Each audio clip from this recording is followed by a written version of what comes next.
Muy buenas tardes, bienvenidos de nuevo a Negocios Televisión. Llega el momento de repasar las noticias más importantes del día de hoy con el foco puesto en el conflicto de Israel, pero ojo, con muchas novedades. Irán amenazando en las últimas horas con bombardear Israel si fuera necesario. Precisamente Israel haciendo lo contrario, está acusando a Irán de haber participado directamente, de estar implicado en los ataques terroristas por parte de Hamás del pasado 7 de octubre, pendientes también de Estados Unidos con miedo a una escalada y también en las últimas horas con el propio Joe Biden advirtiendo a Irán de que atrase, de que retrase la escalada del conflicto y que de alguna forma atrase también la invasión terrestre de Gaza. Estamos pendientes de últimas horas también que acontecen a Rusia, que acontecen a Francia, que está acusando a Rusia de la psicosis en torno a la invasión de Chinches. Esto ya es el no va más, y pendientes también, como siempre, de noticias de los BRICS y de muchas noticias económicas que vamos a repasar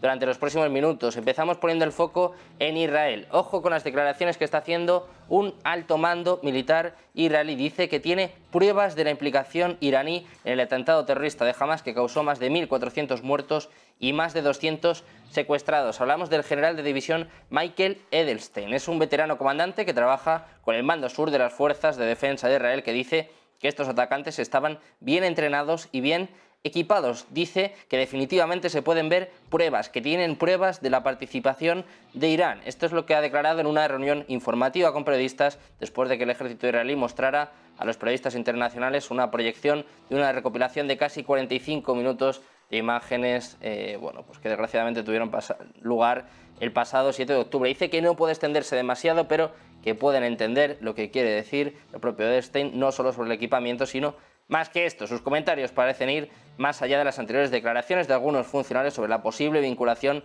de Irán con el derramamiento de sangre, más allá del hecho de que Teherán lleva mucho tiempo ofreciendo apoyo militar y financiero al grupo Palestina que controla Gaza en estos momentos. De las acusaciones por parte de Israel pasamos a las amenazas por parte de Irán. Un comandante iraní ha dicho que el ejército dispararía misiles contra Israel si fuera necesario. Según las informaciones, un alto miembro de la Guardia Revolucionaria de Irán ha insinuado que consideraría atacar a Israel si fuera necesario. Irán International ha informado de que el subcomandante Ali Fadavi ha dicho lo siguiente: algunos consideran que un ataque directo con misiles es el curso de acción más práctico. Llevaremos a cabo esta tarea sin dudar si es necesario y requerido. Además, ha añadido que sin embargo no es él el que determina esta asignación. Hay que recordar que esta no es la primera vez que Fadavi hace comentarios sobre este conflicto. La semana pasada dijo que Israel enfrentaría otra onda de choque por parte del Frente de Resistencia si seguía, en este caso, con los ataques en Gaza. El Frente de Resistencia es un término utilizado a menudo por Irán para referirse a los grupos armados de la región. Seguimos pendientes de Israel, en este caso de las afirmaciones del ministro de Defensa, que dice que la operación para neutralizar a Hamás en la Franja de Gaza podría durar hasta 3 meses. El propio Yoav Gallant ha dicho que en términos de los aspectos operativos de las maniobras, al final del día nada detendrá a las fuerzas de defensa de Israel. Además, añadió que sería la última operación de maniobras en Gaza del ejército israelí. Dice que puede que pasen 1 mes, 2 o 3, pero que al final no habrá más Hamás.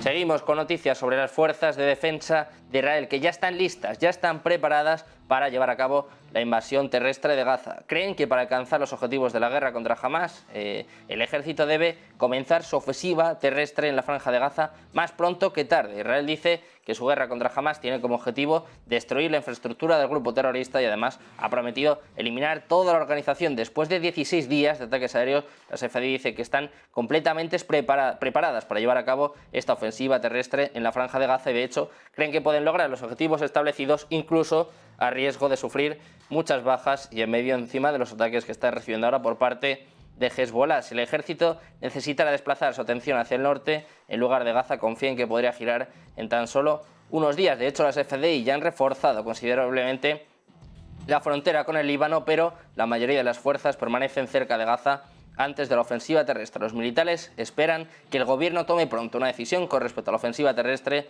ya que las fuerzas estacionadas en la frontera solo pueden, en este caso, permanecer en un alto estado de preparación durante un tiempo.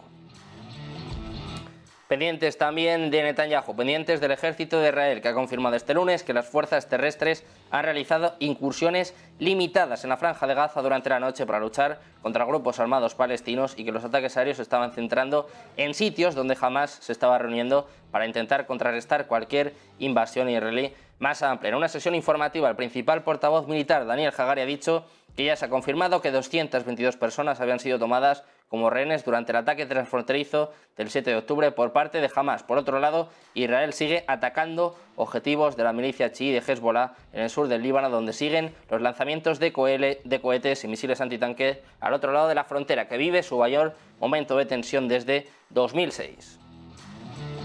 También está pendiente de este conflicto Estados Unidos. El gobierno de Joe Biden ha aconsejado a Israel que retrase la invasión terrestre de Gaza con la esperanza de ganar tiempo para las negociaciones sobre rehenes y también permitir que llegue más ayuda humanitaria a los palestinos. Estados Unidos quiere más tiempo para prepararse de cara a los intereses de Estados Unidos en la región por parte de grupos respaldados por Irán, que según los funcionarios es probable que intensifique sus ataques una vez que Israel traslade sus fuerzas plenamente a Gaza. Estados Unidos, eso sí, sigue apoyando la invasión terrestre y el objetivo de Israel de erradicar a Hamás. Sin embargo, la rápida evolución de los acontecimientos desde que Hamás liberase el viernes a 2 mujeres estadounidenses ha impulsado a la administración a sugerir con mayor urgencia a los israelíes que den tiempo para negociar la liberación de otros 212 rehenes, según apuntan algunos funcionarios. Precisamente declaraciones del portavoz del Consejo de Seguridad Nacional de la Casa Blanca, de John Kirby, que ha afirmado hace apenas unos minutos que Estados Unidos va a respetar las decisiones de Israel sobre cuándo y cómo llevará a cabo una posible invasión terrestre de Gaza. El propio Kirby ha dicho que la defensa israelí va a tomar las decisiones que deba según su liderazgo político, que tomará las decisiones sobre qué hacer, cuándo lo hará y cómo lo hará. Kirby ha respondido así a las publicaciones en algunos medios estadounidenses que afirmaban que Biden había aconsejado a Israel que retrase la invasión terrestre con la esperanza de ganar tiempo para llevar a cabo las negociaciones sobre los rehenes. Un Netanyahu que está en el foco, está discutido con la confianza del gobierno en su nivel más bajo en los últimos 20 años. Esto es lo que apunta la encuesta del Instituto de Democracia en Israel, que dice que solo el 20,5% de los israelíes judíos y el 7,5% de los israelíes árabes encuestados confían en el gobierno del primer ministro Benjamin Netanyahu. Para que se hagan una idea, en junio estas poblaciones obtuvieron un 28% y un 18% respectivamente. Además, en el día de hoy, un diario informado de que 3 miembros anónimos del gabinete de Netanyahu están considerando renunciar en respuesta a la incapacidad del gobierno y del sistema de seguridad para impedir el ataque que tuvo lugar el pasado 7 de octubre. Israel ya está reaccionando también ante todas estas acusaciones, ante todas estas supuestas tensiones. Con un comunicado, el gobierno y el ejército de Israel han enviado un mensaje de unidad para intentar disipar los rumores sobre divergencias mutuas acerca de la conveniencia y el momento de llevar a cabo la operación terrestre en Gaza para eliminar al grupo islamista palestino de Hamás. En una declaración conjunta publicada por la oficina del primer ministro israelí, Benjamin Netanyahu afirma que este, junto con el titular de defensa, Yoav Gallant, y el jefe del Estado Mayor de la CFDI, el teniente general Herzi Halevi, están trabajando juntos en una estrecha cooperación las 24 horas del día para lograr una victoria total sobre Hamás. Algunos medios habían informado de las tensiones entre Gallant y Halevi con el propio Netanyahu, que sigue sin ordenar la esperada invasión terrestre de Gaza, mientras parece estar ganando tiempo para que fructifiquen las negociaciones sobre rehenes con Hamás. Precisamente Netanyahu ha tenido más reuniones en el día de hoy. Le ha tocado al primer ministro griego, Kyriakos Mitsotakis. Vamos a conocer todos los detalles de esta reunión de la mano de nuestro compañero Javier Longo. Se siguen sucediendo las visitas de los líderes políticos occidentales a Oriente Medio y concretamente para expresar su apoyo a Israel. Después de que hiciera lo propio Joe Biden, el estadounidense, la semana pasada, yendo a Tel Aviv para mostrar su alianza total con el gobierno de Benjamin Netanyahu, este lunes le ha tocado irse al territorio al primer ministro griego, a Kyriakos Mitsotakis. Ha hablado con Netanyahu y le ha expresado su apoyo total al pueblo de Israel y a su derecho a la autodefensa, eso sí, siempre de acuerdo con el derecho internacional. Ha querido recalcar sobre Hamás. Básicamente sus palabras han sido las similares al del resto de líderes de la zona oeste del mundo. Ha dicho, sentenciando, que Hamás no es el pueblo de Palestina y que hay que hacer una distinción muy clara. Discurso el que ha dado también Netanyahu junto al griego. Le ha expresado su agradecimiento por la visita, dice, en las horas más oscuras para su país, y citamos literal lo que ha dicho Netanyahu: es una lucha entre la civilización y la barbarie. Nosotros estamos del lado de la civilización y todos debemos unirnos contra Hamás, que en realidad, ha recalcado. Seguimos conociendo más detalles de este conflicto en Oriente Medio, y en este caso vamos a conocer declaraciones por parte de Biden, reacciones por parte de Biden. Altos funcionarios estadounidenses dicen que las amenazas de una guerra que se extiende desde la Franja de Gaza son reales y que van en aumento. Esto está obligando al Pentágono a poner más fuerzas estadounidenses en alerta máxima para un despliegue rápido y enviar rápidamente sistemas de armas adicionales a la región. La retórica candente de Israel e Irán, incluidas las amenazas públicas de ampliar la guerra, tiene bastante nerviosos a los funcionarios estadounidenses, que dicen que es una situación bastante peligrosa y que todo podría descarrilarse muy rápidamente. De hecho, dicen que toda la región podría estar en conflicto. Esta es una de las principales razones por las que el presidente Biden y su gabinete de guerra están utilizando una elaborada estrategia para frenar la invasión israelí de Gaza. Sin rodeos, apuntan a que necesitan más tiempo para prepararse para una escalada iraní en otras regiones, incluido el envío rápido de más sistemas de defensa aérea en la región. La preocupación central es Irán y los grupos terroristas financiados por Irán, pero también, teniendo en cuenta la complejidad de este momento, los funcionarios están siguiendo de cerca a China para ver si Beijing también explota este caos.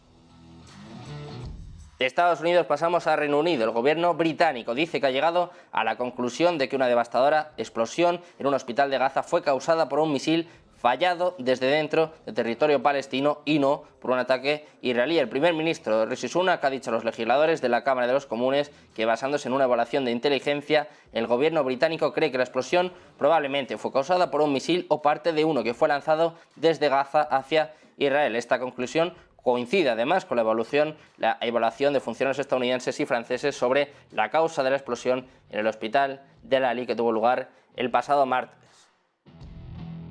Seguimos hablando de enclaves importantes dentro de este conflicto. Vamos a hablar del cruce de Rafah y precisamente hablamos de Egipto, que no ha permitido hoy el acceso de los medios de comunicación al paso de Rafah, que conecta el país con la Franja de Gaza, excepto a la cadena de televisión estatal egipcia, después de que ayer un disparo israelí por error hiriera a algunos guardas transfronterizos. Los informadores que viajaban de Laris, la capital al norte de Sinaí, a Rafah, tuvieron que dar la vuelta en el primer puesto de control del ejército, de los 4 que hay colocados para llegar a Rafah. La cadena de televisión egipcia Al Qahira News, afín al gobierno, ha cortado su emisión en directo en el puesto de Rafah, que emitía prácticamente desde que comenzó la crisis, una emisión que tuvo que cortar desde anoche. Precisamente con el foco puesto en el cruce de Rafah, acabamos de conocer que un tercer convoy de camiones de ayuda ha entrado a Gaza. La ONU ha dicho que 20 camiones han atravesado el cruce de Rafah. Esto significa que ya hay 54 camiones que han entregado ayuda desde el sábado en los únicos 3 convoyes que han llegado a Gaza desde el 7 de octubre. Eso sí, esto está todavía muy por debajo de los 100 camiones cargados que, según la ONU, Gaza necesita todos los días.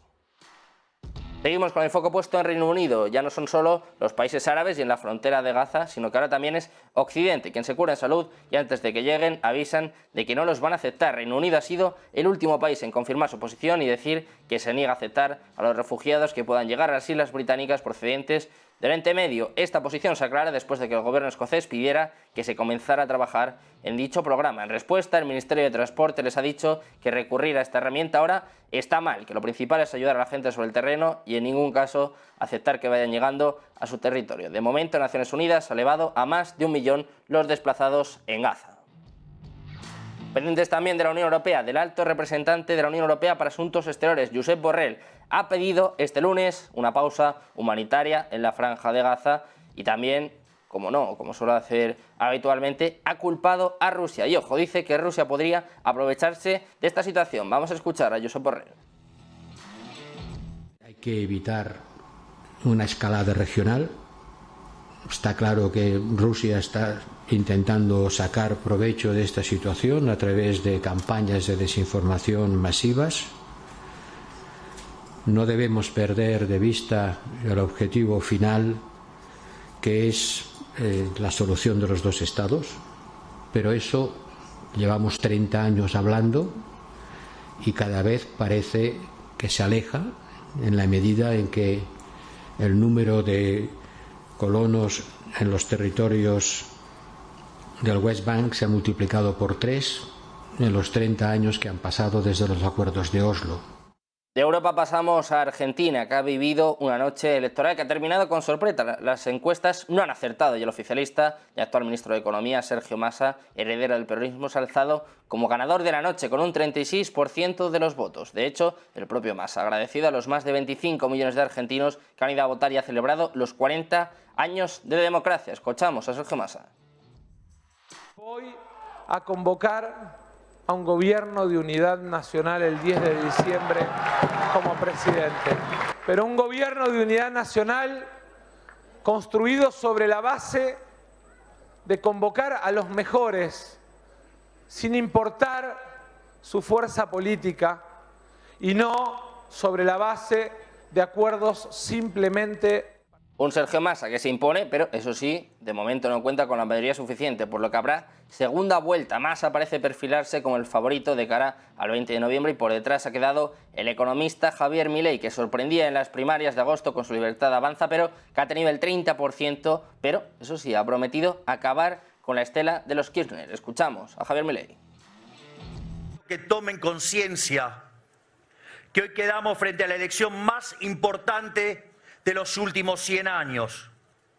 Una elección que nos va a plantear si queremos continuar con este modelo que el kirchnerismo defiende o si queremos volver a abrazar las ideas de la libertad, que son las que hicieron grande a Argentina en el siglo XIX, y que todos los países que abrazan las ideas de la libertad progresan, mientras que todos los que siguen las ideas populistas se hunden en la miseria.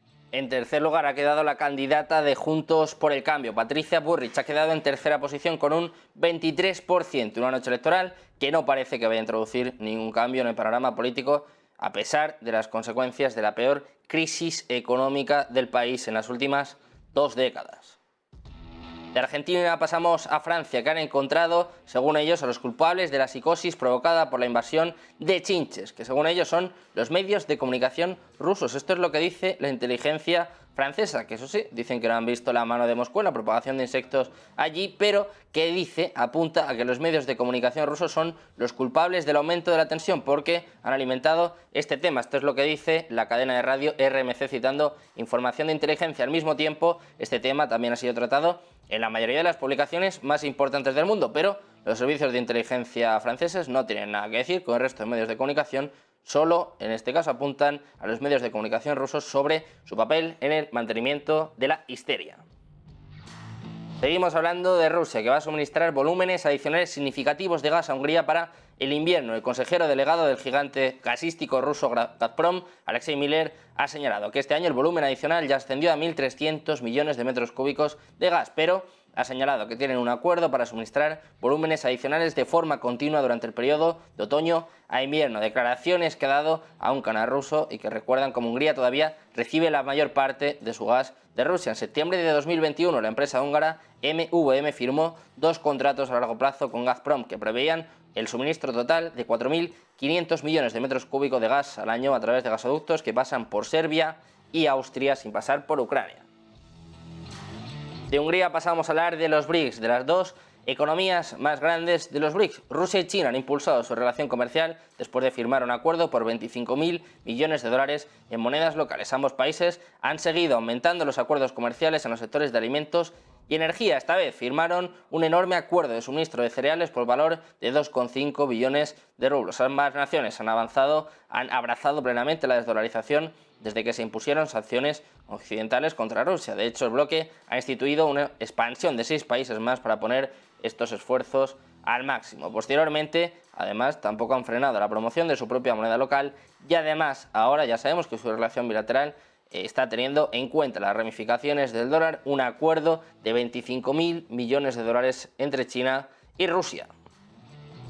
Y terminamos hablando de otro país de los BRICS, en este caso hablamos de India, que ha superado a China para convertirse en la nación más poblada del mundo y la gran economía de más rápido crecimiento, impulsada por un auge del consumo y una fuerza laboral joven. Este cambio además se produce cuando China enfrenta una crisis inmobiliaria y el Banco Mundial proyecta una tasa de crecimiento de solo el 4,4% para el próximo año, lo que marca su desempeño más débil desde 1990, excluyendo la pandemia. Los inversores globales están pasando de China a la India en previsión de mayores rendimientos. De hecho, las estimaciones de JP Morgan sugieren que aproximadamente la mitad de los 250.000 millones a 300.000 invertidos en bonos chinos desde 2019 se han retirado y la propiedad extranjera de acciones chinas ha disminuido más de 100.000 millones de dólares. En cambio, India trajo 15.500 millones de dólares en entradas de capital extranjero durante los primeros 8 meses de este año. Se espera que la inminente inclusión de India en el índice de bonos de los mercados emergentes atraiga 30.000 millones de dólares de entradas extranjeras a su mercado de bonos gubernamentales. De hecho,